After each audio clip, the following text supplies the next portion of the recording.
Talk about excitement. Oh, what a position here. We've got our mid-price edges, which is clearly the biggest position in the game this year, and so many decisions to make. We've got 15 of these guys to go through, but before we get started, I need to talk about Johnny Bateman, who we didn't get to in the guns video because he wasn't out in the game yet, but he pops in at 809k, moving from the Raiders to the Tigers this year, and there's some interesting thoughts on him. He is obviously super expensive, but he was incredible in his couple of years at the Raiders before he went back home. So played in 19 and 20, an average, 59 and a 54. So 54 in the 2020 season. And what we see him is actually being priced at 56 here at the 809. So really, is there much value in him? I don't think so. He's out of the game for a couple of years now. He actually hasn't played super well in the last 2 years. He was only okay in the World Cup as well. So I think he's a bit of a risk to start with. Just considering he's been priced so highly. If we had him at about 700k, 730, something like that, I'd probably be looking to pick him up. But there's just so many unknowns in this Tigers side. Is he going to be playing lock? There's a good chance that that's the case. Is he going to be playing on an edge? We just don't know much about him if he does play at lock. He's played the first few games here in a Raiders jersey. He came out and played big minutes and did really well. But will he play 80 minutes? There's so many question marks. So I think he's still going to be a top gun and will probably be an option at some point because he won't be playing Origin. He has a late buy, so let's just see how he goes the first few weeks. And if he drops some cash, we can potentially pick him up there. But these mid-price edges, I'm going to go through the options at the end, guys. Obviously, you can go and check that out. But I think it's really important just to really listen into this one and work out who you think you should be selecting in your side, because this is a position that is super important. There's obviously a bunch of gun edges like Fafita as well that I think could be really interesting. Nat Butcher, these types of players there. We have our dual position guys in Barnett and obviously Tommy Gilbert here. It's going to be an interesting one. So stick around for that. But Tupanuas kicks us off here at 576k, 40.3 average there. So the pros for him, when he's at second row, he does score over 46, but we obviously don't get him for the start of the season. That will be Nat Butcher's spot. Does he come back off the bench? There's a few things to think about with him. He's out for a couple of months and he's never really been a keeper. So I think we should let him go through the keeper, but definitely someone that's, will play a role at some point. If he plays off the bench for a bit and then gets a spot in the starting role, if there's injuries or if that just gets, it's his spot, then if he's in the 400s, then he's way too cheap. So it would be a solid option. Tommy Gilbert. So we get the duel. We finally get to speak about him here. At 567k, comes in average of 39.7. And that was through a mix of different roles for the Cowboys last year. He'd play off an edge. He would just play edge minutes. Some games he would go edge and then play in the middle a bit. And sometimes he would just play prop. Sometimes he would just play middle. So very interesting how we even speak about this, because it's a good chance that he does play 13. And he has had a couple of games in the prop position, as I said, or a little bit through the middle, but no clear games at lock. So really we are guessing a little bit at this point. And the pros for him, when he does get over 50 minutes, he's averaging 44. What we're looking at there, though, is only about 4 to 5 points of value, which is actually pretty scary, to be honest. I don't see him as good an option as a lot of people think he is. But the good thing here is he obviously has much more of a set role at the Dolphins. Will they be a good side? Probably not in this first year. They have plenty of leadership in the forwards. But will Gilbert be that young forward that gets big minutes? You do have Kenny Bromwich and Felice Kafusi, who are both big middle edges. So does Gilbert get big minutes in the middle, or does he sit around 50? Does he get 60? There's so many question marks on this at the moment, because I definitely think he has keeper potential for a dual guy and having a late buy. There's plenty of positives on that front, but obviously the negatives there, we just don't know how many middle minutes he's going to get. And he's obviously split the time on the edge, so we're just very unclear at this point. Egan Butcher is very interesting, guys. At 561, the average of 39.3, and that's mainly all off the bench. He has an incredible PPM of 1. So when he gets great minutes, he does score really well. He's a young player, obviously brother there of Nat, and both very different games, but amazing plays in their own right. When he does get over 30 minutes, guys, he gets 43 points, which is crazy. When he gets over 40 minutes, he hits a 54 average. So if there's any chance in this season that he gets 40 plus minutes, then you have to pretty much lock him in your side. If he gets some lower minutes to start the year, they do have a bye pretty early, which is obviously a little bit of an issue for anyone in a Roosters jersey. Then if he happens to get through that and he's a little bit cheaper and he gets a role at some point in some big minutes, he's an absolute must-have. But we've said that the last couple of years he's been an awesome scorer. Obviously needs a bit of an injury early for him to be worth it. Raymond for Tyler Marinas, he's an interesting one as well at 560k. 39.2 was his average last year. We have seen him score super well in previous years. This is his second year back from a pretty substantial injury. So you're looking here at a 47 average when he gets over 60 minutes. So pretty cool there. 8 points of value if he's able to get that. The main issue is obviously a few guys on the bench. So you've got Davies fighting for that role. You've got TPJ. And plenty of middle minutes to go around. So where are they going to go? Who's going to get them?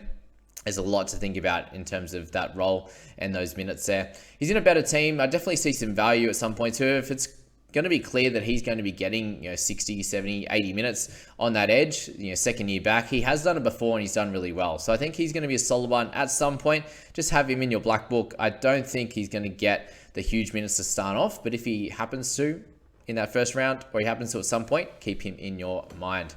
Teague Wilton's a very interesting one. We got a little bit of news on him recently, but him at 536k, averaging the 37.5. The news is that it sounds like Wade Graham is going to be training, or has been training through the middle, and hopefully and potentially that gives Teague Wilton his spot on that left edge where he was really dominant last year. In games over 70 minutes, he was able to average 51, which is hectic. Obviously a bit of an attacking player, runs a great line. Very similar mold to what Fitzy is, and obviously him being their coach is ideal for him for sure. In that good team as well, and that solid base of 36, so an average of 37.5, that is because he has a bunch of interchange games. But when he plays those games over 70 minutes, that's the base that he has. So obviously a few attacking stats, offloads, tackle breaks, line breaks, and tries in there for sure.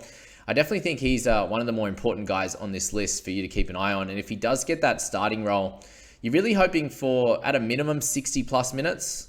If he does that, you're going to be looking somewhere in at least 5 points of value. If he does get that 70 plus minutes, then we can hope for close to a 50 average, and he's well underpriced, and we can get him up into the 700k mark, which would be hectic. But yeah, obviously unsure of the role, and he could be on the bench in that first round. So just be aware of that. All right, Corey Harbour and Iris, he's obviously a very interesting one as well there. With the Raiders, he's at 517k, which is really low, and an average of 36.2 last year, splitting time between the start and also the bench on their team last year. And the pros for him, when he does get over 60 minutes, he has a 44.5 average. So that gives us about 8 points of value, which is delightful. He's in a good team. They were obviously improved in the back end of last year, got really, really good, and snuck into those finals and did a good job there. Very attacking player as well, runs a good lines, can, in a similar mold to Teague Wilton. Teague's probably a little bit more consistent, which is why I'd have him as a better pickup. And just the role is still unknown with Corey as to if he's going to get that edge spot. They've got Elliot Whitehead could potentially play the edge, he could play the middle. There's a few question marks as to how they're going to go with this. And there's every chance, because it's Ricky Stewart, that he gets that start on an edge and then he gets punted to the bench at some point, because that did happen last year as well. So he obviously has to come out and play really well. If he does that, he can get 60 plus minutes. But if not, there's every chance that he gets punted again. And he does have missed tackles, which are pretty high at that 3.5 per game, which you'd like to bring that down to about 2.5 to 3 for a guy playing those bigger minutes. All right, we move to Kelma Tuolangi. At 501k, the average of 35 last year. He moves to the Eagles, and the worst part for him right now is the fact that he's got to buy in round 2. There's obviously a few people that are fighting for his role on that edge as well. But if you're looking at his pros, he's got a 38 average in over 50 minutes. So you'd expect that if he gets that start, he should be able to get at least over 50 minutes, and that provides a minimum of 3 points of value. What you see here is really low run meters, 65.7 for a guy that actually, when he ran the ball, was able to get some attacking stats in terms of offloads and tackle breaks. He had 0 attacking stats in terms of tries and real try assists there, which is obviously a bit of a pro because he has that ability. He just wasn't given the ball much. He was a decoy plenty of times, and oftentimes they went right. So very, very interesting. He's going to be running off Schuster and also Tommy if he's playing. So I definitely see some upside just on him improving as a player, him getting more ball. So if he can get anywhere close to about 100 meters a game, there's 3.5 extra points, and then any attacking stats on from there. You wouldn't expect him to go 0 attacking stats 2 years in a row. So I definitely see him as having an opportunity to score anywhere between that 44 to 46 there. The main issue I see is him, obviously, that buy in round 2, and we're guessing about his role at this point. So I think you can really wait until see him in round 1, see what kind of minutes he get, and if it's going to be great, then round 3 or 4, that he could be a great pickup for an underperforming guy, or you can upgrade one of your average mid-rangers to Alangi there. There's 400k guys, something like that. Harlem Lukey. So he's an interesting one. I definitely see him playing a role at some point, but the injury early, coming off that, he'll come in a little bit later. He will most likely coming off the bench. So for him at 491k, average of 34.4, you probably get him down a little bit cheaper. And if he earns his spot on that edge, which I think he can because he's a great young player, then he will definitely be an option at some point. So again, worthy of knowing where he's at and sort of the stats we're looking to get and what minutes, etc. from him. So when he starts, he did score 3 tries, but it did average 45. So that was delightful. That gives us 10.5 points of value there. He's a second-year player, obviously on the improve. He didn't get huge minutes last year. But I definitely see him as a solid option. Later in the year, I'd say he's definitely a good one to pick up, but probably comes off the bench, as I said. So look at him to be a later pickup.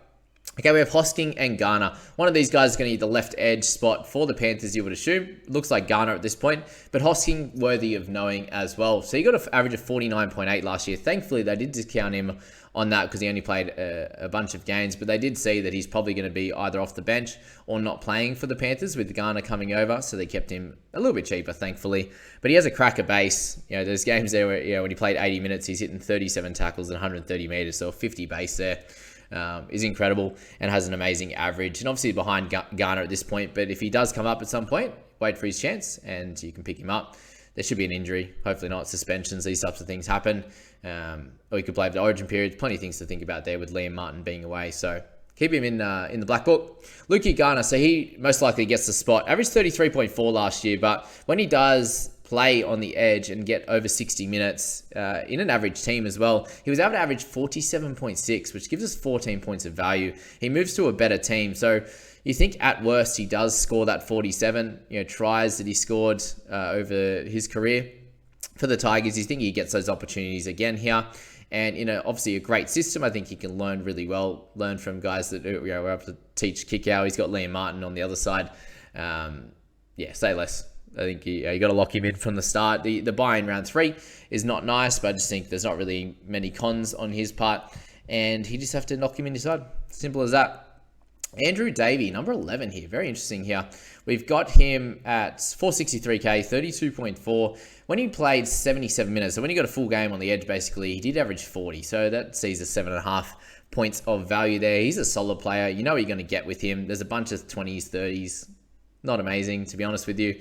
But if he does get an opportunity, if he happens to be on the bench to start with, and then he comes in and gets a bit of a crack there, then he could be solid for sure on Manly's edge. But again, who's going to get that spot? Is it going to be Tuolangi? Is it going to be him? There's plenty of questions there on that one. No, did he move? Anyway. Cons there, the role is obviously unclear. Probably not going to be 80 minutes here. I get 26 tackles, and the 80 meters a game running is obviously not incredible. But that's that. Brodie Jones, the 457k man, averaged 32. When he got his start in the second row, he averaged 42. So 10 points of value, which is great. 35 base. He's really super solid. Not too much wrong to say about him, but in that night spot, you've got Lachlan Fitzgibbon, you've got Hetherington there. His spot's really up for grabs and not certain. So I'm a little bit worried as to how that works out, but he definitely has a little bit of upside if you're thinking about him, but he won't be a keeper. So just be aware of that one there, guys. All right, we get to one of the most important guys here in Jermaine Hopgood, and everyone's talking him up, and I can see why. Obviously, the 453k price tag is pretty low. Averaged 31.8 last year, which is where he's priced at. The pros there, he has a 0.83 ppm. Really, he's going to need 50 minutes, to be honest with you. If he's priced at 32, you're going to need him to get that 50 minutes to get a 40 average. So he's not the absolute slam dunk that people are thinking about. I think early on he's going to, with Madison out, he's going to get those big minutes, and we saw that he got a 60 in high 60s minutes last year. And I think that he can average about 50 if he gets 60 odd minutes, but does he get huge minutes, or does he sit around that 50 mark, 45, 55? 45 minute mark there at 0.83 is only about 5 points of value. So yes, he's great, but I see like Garner having a more clear role than Hopgood at the moment.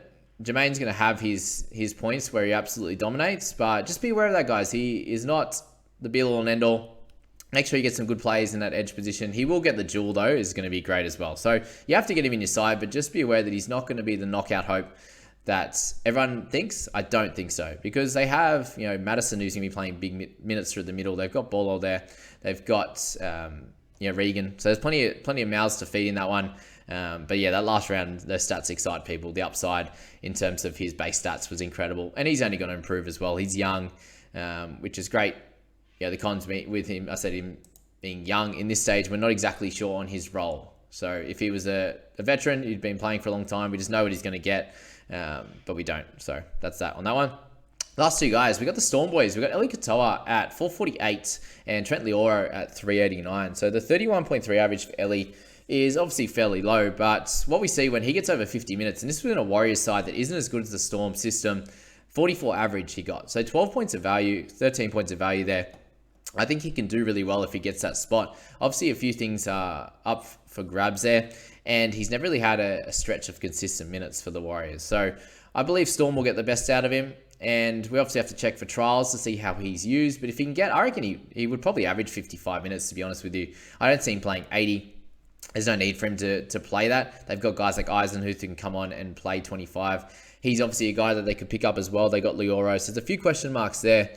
Eisenhuth's a little bit cheaper than these two, but I'd say they're going to use one of these two guys as a starter, get a bit of punch on either side there, and then use Eisenhuth through the middle or something like that to kind of lock in this squad together. But Katoa, solid option. All right, we're almost to the end, guys. We're going to go through my best options in this position. Trent Leoro at the 27.3 average, pretty light on price, obviously. His pros is he gets a 40 average in 58 minutes. So his PPM isn't as good as Eli Katoa. He's cheaper though, but in a good team. He's solid in attack. He does score some tries here and there.